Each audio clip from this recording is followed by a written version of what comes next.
everybody, welcome back. So friends, today we will talk about chapter number 1 of class 10 science. So जो topic हमारा रह गया इस chapter में से वो है ऑक्सीडेशन एंड रिडक्शन. तो आज हम बात करेंगे ऑक्सीडेशन एंड रिडक्शन के बारे में. ठीक है, तो क्या होता है ऑक्सीडेशन और रिडक्शन? देखिए, ऑक्सीडेशन का मतलब है कोई भी एक ऐसा process where addition of oxygen occurs. कोई भी एक ऐसा प्रोसेस जिसमें ऑक्सीजन की एडिशन होती है उसको हम ऑक्सीडेशन बोलेंगे. और रिडक्शन का मतलब है एक ऐसा प्रोसेस जिसमें हाइड्रोजन की एडिशन होती है, जिसमें हाइड्रोजन की एडिशन होगी. तो ऑक्सीडेशन को डिफाइन करने के लिए मैंने यहाँ पर लिखा है the process in which edition of oxygen occurs. कोई भी ऐसा प्रोसेस जिसमें ऑक्सीजन की एडिशन होगी वो ऑक्सीडेशन है. लेकिन अगर उसी प्रोसेस में रिमूवल ऑफ ऑक्सीजन भी हो रहा हो, रिमूवल ऑफ ऑक्सीजन हो रहा है तो उसको भी ऑक्सीडेशन कहा जाता है. यानी कि या तो एडिशन ऑफ ऑक्सीजन हो, sorry removal of hydrogen, removal of hydrogen, addition of oxygen या removal of hydrogen is called oxidation. और इसका बिल्कुल ऑपोजिट होता है addition of hydrogen, addition of hydrogen और removal of oxygen, removal of oxygen. इसको क्या कहा जाता है भाई? रिडक्शन. इस प्रोसेस को बोलेंगे रिडक्शन. एक एग्जांपल हम यहाँ पर ले लेते हैं, जैसे कि Cu plus O2 gives rise to CuO.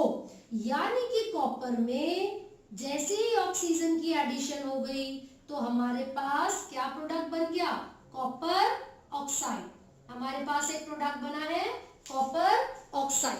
और अगर हम CuO plus H2 देखें so we will observe copper अलग हो जाता है और H2O अलग, H2O अलग. इसका मतलब ये हुआ कि इस रिएक्शन में हाइड्रोजन को ऐड किया जा रहा था एंड इस रिएक्शन में ऑक्सीजन को ऐड किया जा रहा था. So this is oxidation and this is reduction. लेकिन अगर इसी एग्जांपल को हम अच्छे तरीके से ऑब्जर्व करें तो आप देखोगे यहाँ पर कॉपर ऑक्साइड था, इट वाज कॉपर ऑक्साइड.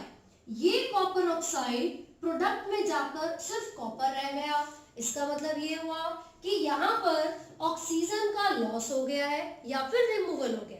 तो जहां भी ऑक्सीजन का रिमूवल होगा उसको हम क्या बोलते हैं? Reduction. So this process is reduction. साथ ही साथ आप ऑब्जर्व करोगे कि इस हाइड्रोजन में वहां पर जाते जाते ऑक्सीजन की एडिशन हो गई है and it has become H2O यानी कि वाटर. तो जहां भी ऑक्सीजन की एडिशन होती है उसको हम क्या बोलते हैं? ऑक्सीडेशन. उसको हम क्या बोलेंगे? ऑक्सीडेशन. तो इसका मतलब ये हुआ कि ये जो एग्जांपल हमने यहाँ पर डिस्कस किया है ये किसका एग्जांपल है? जिसमें ऑक्सीडेशन भी हो रही है और रिडक्शन भी हो रही है. So these type of examples और reactions are called redox reaction. इन्हें हम क्या बोलते हैं? Redox reactions. तो फिर से सुनिए, the reactions in which both the oxidation and reduction occurs simultaneously. यानी कि ऑक्सीडेशन भी और रिडक्शन भी एक ही समय पर होगी तो इस तरीके के रिएक्शन को रिडॉक्स रिएक्शन कहा जाता है. कोई दूसरा एग्जांपल भी हम यहाँ पर ले सकते हैं, जैसे कि ZnO को कार्बन से रिड्यूस करवा दीजिए तो हमारे पास Zn+CO बनेगा. तो यहाँ पर भी देख रहे हो आप ऑक्सीजन वहां पर जाते जाते रिमूव हो चुका है और कार्बन के पास वही ऑक्सीजन ऐड हो चुका है. तो क्योंकि रिडक्शन एंड ऑक्सीडेशन दोनों हो रहे हैं इसीलिए इस तरीके के रिएक्शन को रिडॉक्स रिएक्शन कहते हैं. क्लियर हो गया?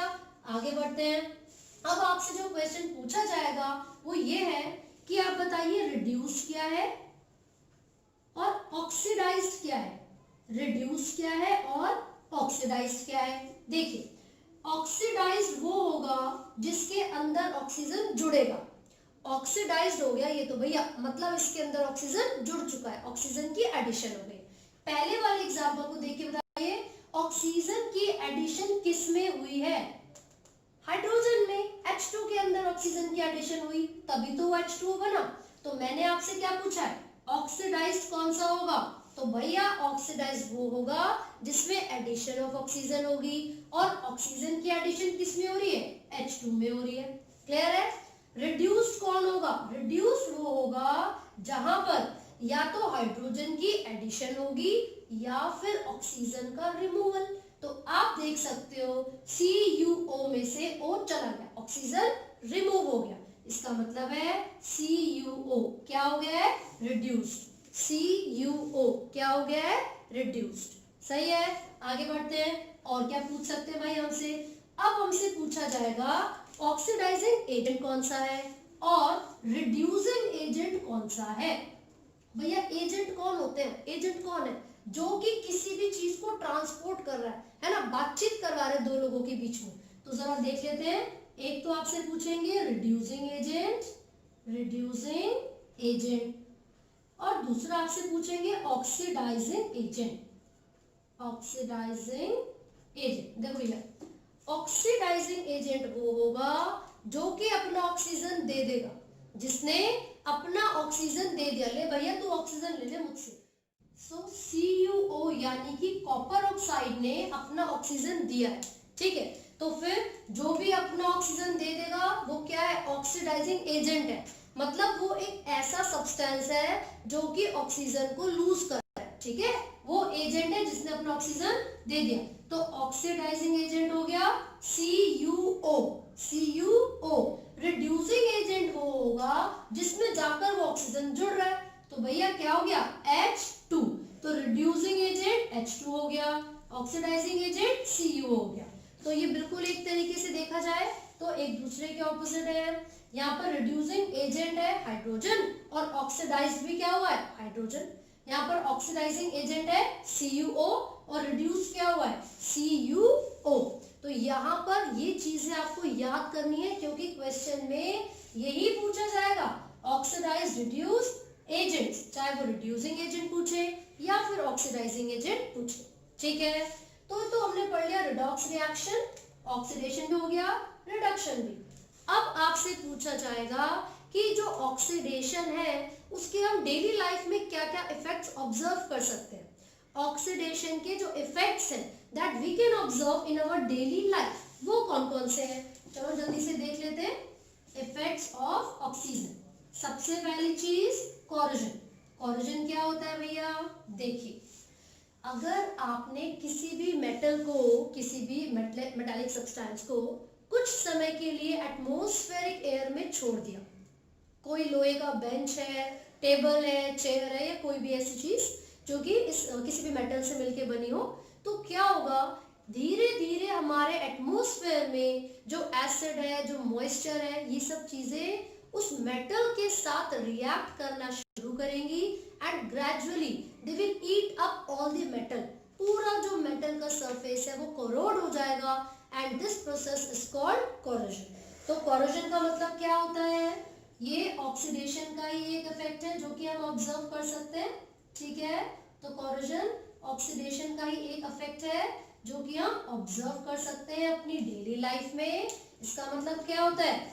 When a metal is kept, किसके साथ में? Under atmospheric condition, so the acid, the moisture which are present in the air, they react with the metal and gradually the metal is corroded.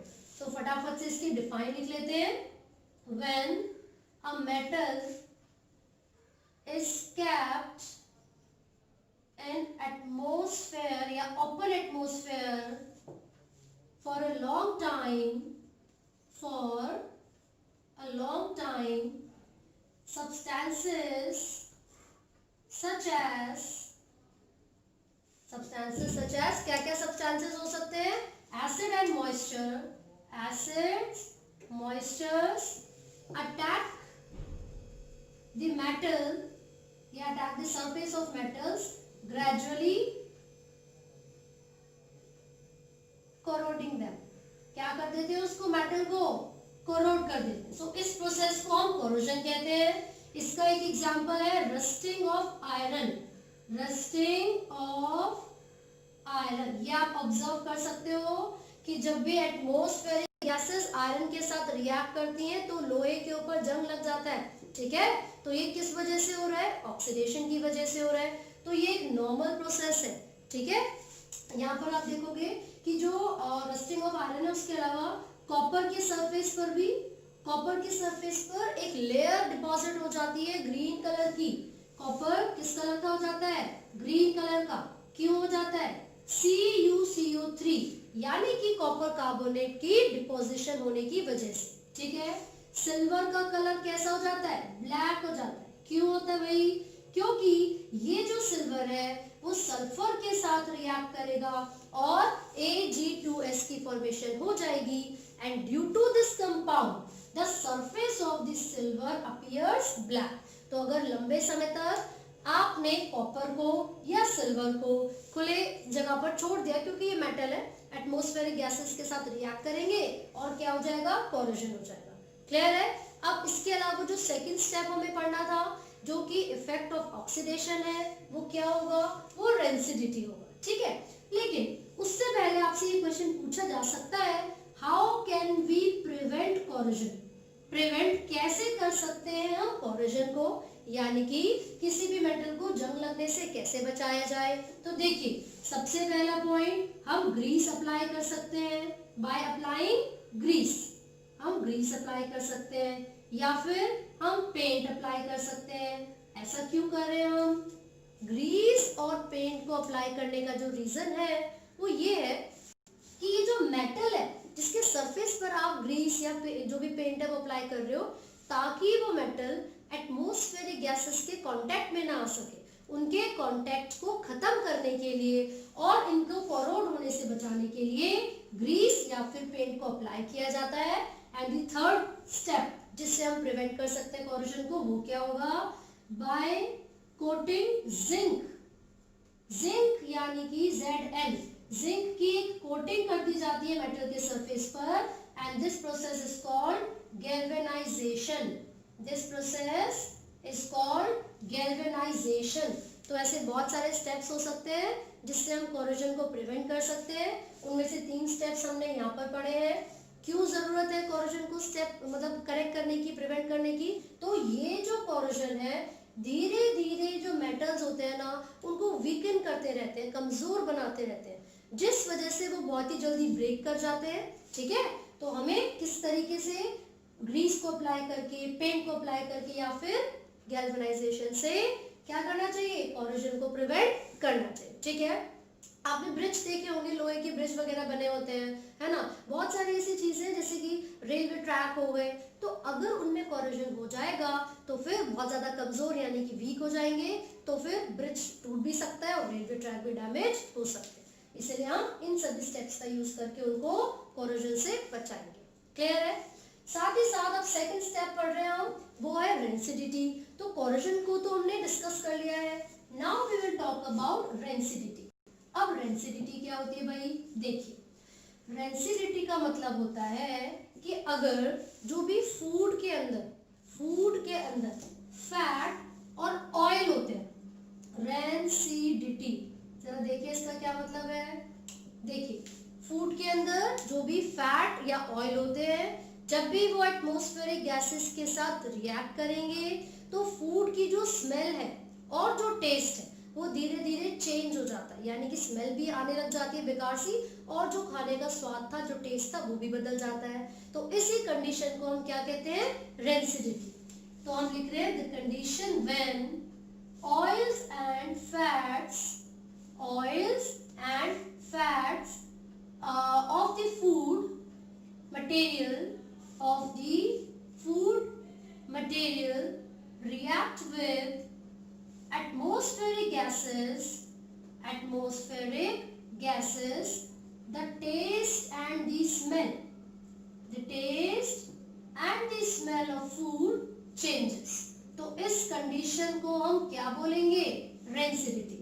तो rancidity एक ऐसी condition है जिसमें खाने के अंदर जो फैट और ऑयल है वो एटमॉस्फेरिक गैसेस के साथ रिएक्ट करेंगे और उनकी स्मेल और टेस्ट चेंज हो जाएगा।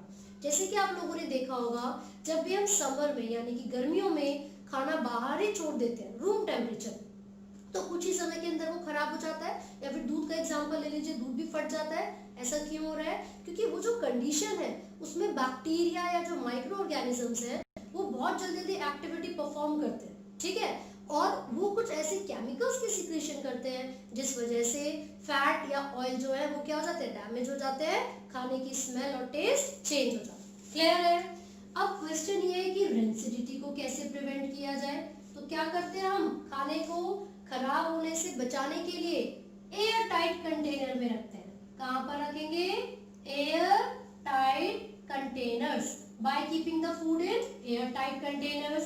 दूसरा स्टेप क्या हो सकता है? By adding antioxidants. एंटीऑक्सीडेंट्स, अब ये एंटीऑक्सीडेंट्स क्या करेंगे? ये ऑक्सीजन को रोकेंगे ताकि वो फैट और ऑयल के साथ रिएक्ट ना करे और खाने को खराब ना करे। इसका एग्जांपल है BHT, BHA। इसका मतलब है ब्यूटाइलेटेड हाइड्रोक्सीटोलिन, हाइड्रोक्सीटोलिन, ठीक है।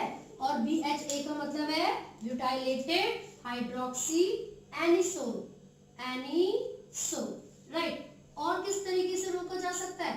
By flushing nitrogen gas in the chips packet या फिर oil containing food, oil containing food packets, उनके अंदर अगर नाइट्रोजन गैस को फ्लश कर दिया जाएगा तो नाइट्रोजन गैस भी क्या करती है? ऑक्सीजन के कांटेक्ट में नहीं आने देगी फूड में प्रेजेंट फैट और ऑयल्स को, ठीक है। और एक और पॉइंट जो कि हम कर सकते हैं, भाई एयर टाइट कंटेनर हो गया, एंटीऑक्सीडेंट्स को ऐड कर दिया, नाइट्रोजन गैस को भी फ्लश कर दिया। क्या कोई और तरीका है?